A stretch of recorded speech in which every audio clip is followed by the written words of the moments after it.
નમસ્કાર. આપણે બધા ક્યારેક ને ક્યારેક આપણી કોઈ આદત બદલવા માંગીએ છીએ, ખરું ને? પણ એ આટલું બધું અઘરું કેમ લાગે છે? તો ચાલો આજે આપણે આ જ વિષય પર ઊંડા ઉતરીએ. આ ચર્ચા માટે આપણે જીવનદીપ હેલ્થ એજ્યુકેશન એન્ડ ચેરિટેબલ ટ્રસ્ટના શ્રી આરીફભાઈ ચાવડાની સામગ્રીનો આધાર લઈશું અને સમજીશું કે આ વર્તન પરિવર્તનની આખી પ્રક્રિયા શું છે અને એને સાચી દિશા કઈ રીતે આપી શકાય. ચાલો એકદમ સીધા સવાલથી જ શરૂઆત કરીએ. શું કોઈ આદત બદલવી સહેલી છે? જરા વિચારો, આપણે બધાએ ક્યારેક તો નક્કી કર્યું જ હશે કે કાલથી વહેલા ઉઠવું છે અથવા હવેથી રોજ કસરત કરવી છે. કોઈ ખરાબ ટેવ છોડવાનો પ્રયત્ન પણ કર્યો હશે, સાચું ને? અને આપણો પોતાનો અનુભવ જ કહે છે કે ભાઈ આ પરિવર્તન લાવવું એ ખરેખર એક મોટો પડકાર છે. હવે કોઈ પણ વસ્તુને બદલવી હોય તો પહેલાં એને સમજવી પડે, બરાબર ને? તો ચાલો આપણે પણ એકદમ મૂળભૂત વાતથી શરૂ કરીએ કે આ વર્તન છે શું? જુઓ, એકદમ સરળ શબ્દોમાં કહીએ ને તો વર્તન એટલે કોઈ ચોક્કસ કામ કે ક્રિયા. એ આપણા મનના વિચારો કે લાગણીઓ નથી, પણ એ છે જે આપણે ખરેખર કરીએ છીએ. ટૂંકમાં આ એવી ક્રિયા છે જેને આપણે જોઈ શકીએ, જેમ કે કોઈ વ્યક્તિ શું કરી રહી છે, ક્યારે કરી રહી છે અને ક્યાં કરી રહી છે. જેમ કે અહીં કેટલાક ઉદાહરણો છે. ખુલ્લામાં શૌચ કરવું, જમતા પહેલાં સાબુથી હાથ ન ધોવા કે પછી ઓફિસમાં ટાઈમસર ન પહોંચવું. આ બધી જ ચોક્કસ ક્રિયાઓ છે જેને આપણે વર્તન કહીએ છીએ. અને વિચારો, આ એવી આદતો છે કે જો એ બદલાઈ જાય તો આખા સમાજના સ્વાસ્થ્ય અને વિકાસ પર કેટલી મોટી અને સારી અસર પડી શકે. પણ સવાલ એ છે કે જો વર્તન માત્ર એક ક્રિયા જ છે તો પછી એને બદલવું આટલું અઘરું કેમ પડે છે? એનું કારણ એ છે કે આપણી આદતો કંઈ હવામાંથી નથી બની જતી. એની પાછળ ઘણા કારણો હોય છે. તો ચાલો હવે એ પરિબળોને સમજીએ જે આપણી આદતોને ઘડે છે અને એને એકદમ પાક્કી બનાવે છે. અને અહીંયા જ આખી વાતનો સાર આવેલો છે. જુઓ, આપણી આસપાસનું વાતાવરણ, આપણો સમાજ, આપણા સંજોગો, આ બધું જ અસર કરે છે. એ વાત 100% સાચી. પણ પરિવર્તનનો જે અસલી પાયો છે ને, એ તો વ્યક્તિના પોતાના મક્કમ નિર્ણય પર જ ટકેલો છે. યાદ રાખજો, સાચો બદલાવ હંમેશા અંદરથી જ શરૂ થાય છે. પણ આપણું આ આંતરિક નિર્ણય પણ ઘણી બધી બાબતો પર આધાર રાખે છે.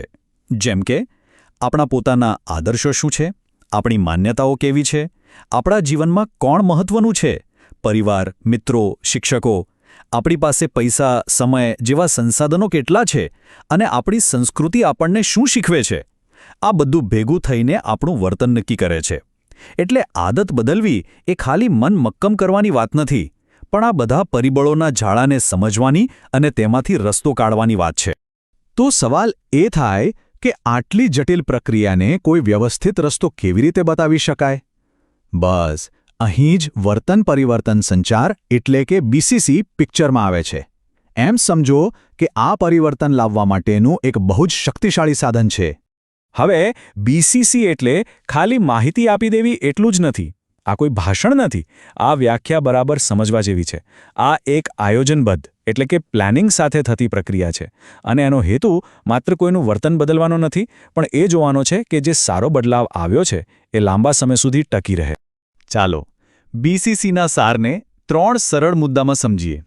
પહેલી વાત, આમાં અલગ અલગ ઘણા બધા સંચારના સાધનોનો ઉપયોગ થાય છે.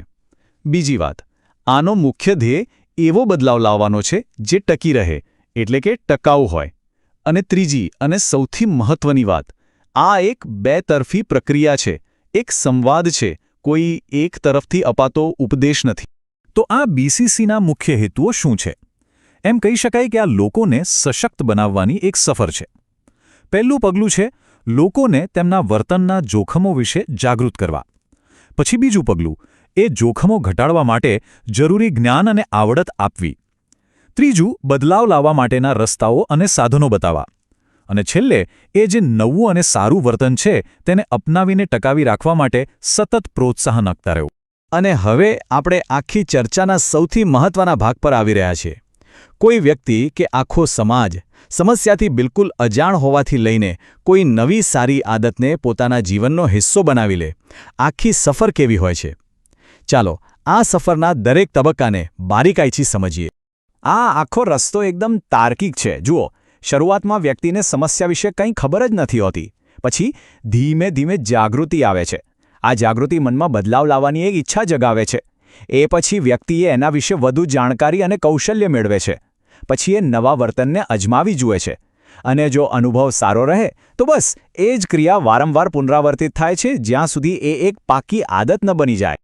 હવે આ બધી વાતો થિયરીમાં તો બરાબર લાગે, પણ અસલ જીવનમાં આ બધું કેવી રીતે કામ કરે છે?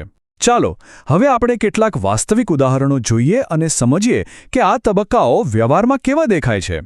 અહીં આપણી સામે બે બહુ સરસ ઉદાહરણો છે જે આખી પ્રક્રિયાના બે જુદા જુદા તબક્કા બતાવે છે. પહેલા કિસ્સામાં રમા છે, જેમને ખબર જ નથી કે બાળકના મળ પછી સાબુથી હાથ ન ધોવા એક સમસ્યા છે, એટલે કે તે પહેલા જ તબક્કા પર છે, સમસ્યાથી અજાણ. હવે બીજો કિસ્સો જુઓ. એક પરિવારે સાબુથી હાથ ધોવાનું શરૂ કર્યું, એના સારા પરિણામો જોયા અને હવે તેઓએ આદત ચાલુ રાખી રહ્યા છે. મતલબ કે તેઓ પુનરાવર્તનના તબક્કામાં છે અને પોતાની નવી આદતને મજબૂત કરી રહ્યા છે. તો આપણે થિયરી પણ જોઈ અને એના પ્રેક્ટિકલ ઉદાહરણો પણ જોયા.